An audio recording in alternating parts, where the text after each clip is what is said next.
Hey guys, thanks for joining me again with the One Shepherd YouTube channel where we support seekers and believers. So I assume you've already watched the first video on the explanation of spiritual gifts, and now you want to learn what each of the different spiritual gifts actually is.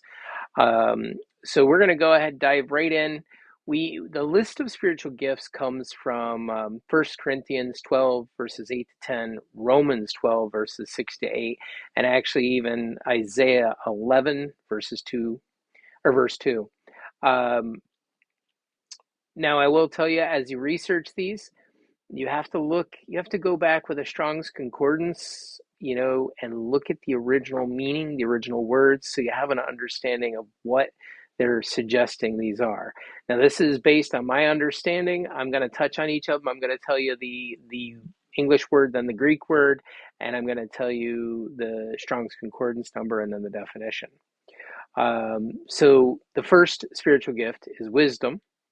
The original Greek was Logos Sophia, and that is Strong's Concordance numbers 3056 and 4314. And this is simply put a divine expression of thoughtfulness. So, pretty interesting way to describe wisdom. The next spiritual gift is knowledge, and knowledge is Logos Gnosis, and that is Strong's Concordance numbers 3056 and 1108. And this is an awareness of divine expression.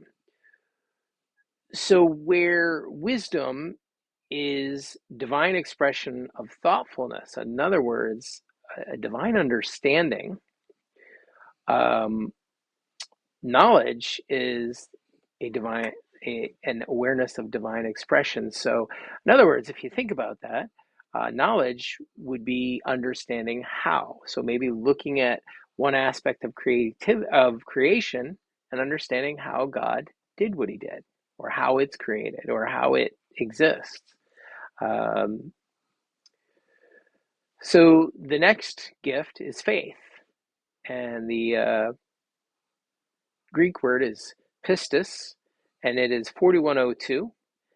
And faith is moral confidence, or to believe or have confidence, or to persuade, to trust, to obey. The next gift is that of healing. And this is pretty simple, pretty straightforward. The Greek word for it is iama, and it is Strong's Concordance number 2386. And this means to cure or to make whole.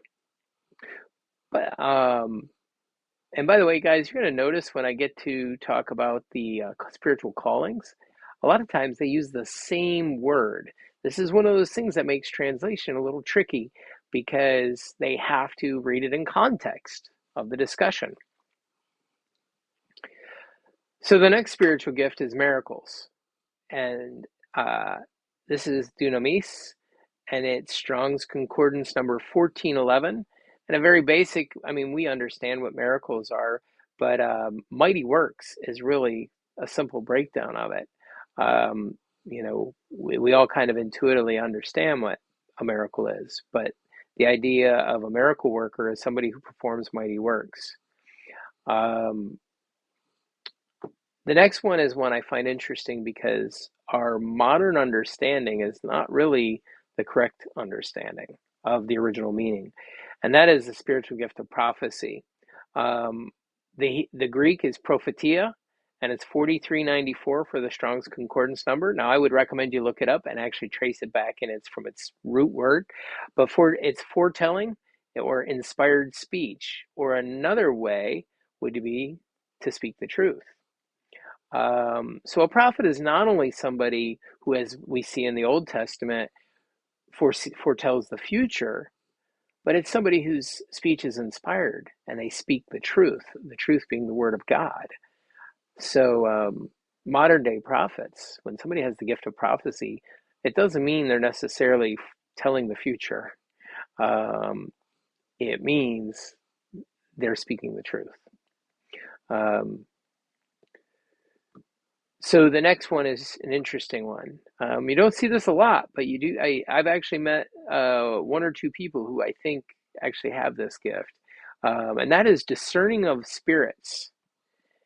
And the Greek for this is diakoros pneuma, and that is to separate thoroughly between spirits.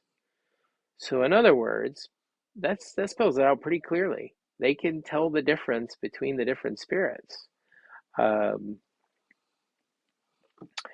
Now, this next one is interesting. There's a lot of debate in Christian community about this one, whether it's still done. What I find is interesting is sometimes somebody has an accident and we see this happen. That is tongues. Now, when you look at the word itself, it simply is speaking another language, as on the day of Pentecost, when everybody that was witnessing it heard the gospel in their own language, which is amazing. And tongues is a perfect example. It was given as a sign to the unbeliever. These people that were standing around that never heard the gospel and didn't speak, the language that the apostles spoke, heard it in their own language. In other words, if you were a Celt, you heard it in Gaelic. If you spoke Aramaic, you heard it in Aramaic. If you were a Jew, you heard it in Hebrew. So they spoke tongues. So when we talk about tongues or glossa, it literally means the speaking of tongues unnaturally acquired. We see this every once in a while. Somebody gets injured and they suddenly start speaking in a language they never spoke. And this actually explains the next spiritual gift, which is interpretation, or hermenia. Hermenia means to translate. So one of the interesting things is if somebody's given the gift to speak a language that they've acquired unnaturally, in other words, they're divinely given this language, they may not be able to translate it into a language that somebody understands that's there. So, for example, I speak English. If somebody was given the gift to speak Spanish and they started speaking Spanish, just boom, like that, they may not know how to translate what they're saying back to English. So you need a translator there to translate. Otherwise, what they say is useless to me. The next gift, sometimes you see it as listed as service, but the correct word is ministry. And ministry is diakonia. And this is Strong's Concordance number 1248. It means attendance, to aid a teacher, or offering service or relief. So you can see why sometimes people, pastors have been called ministers, because they offer service, they offer relief, they offer comfort, they help and teach.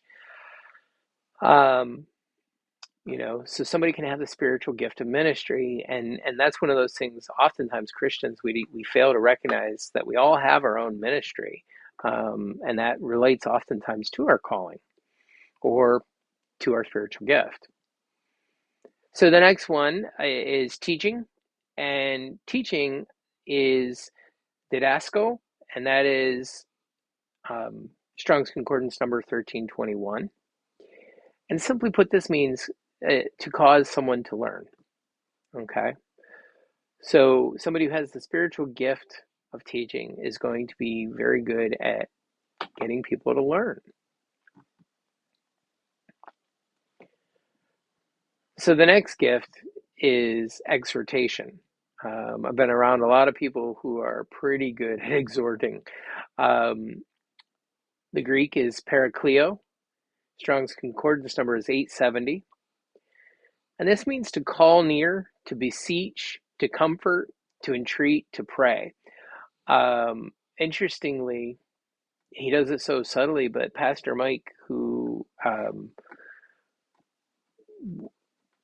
I attended his church about 7 years ago now, I guess.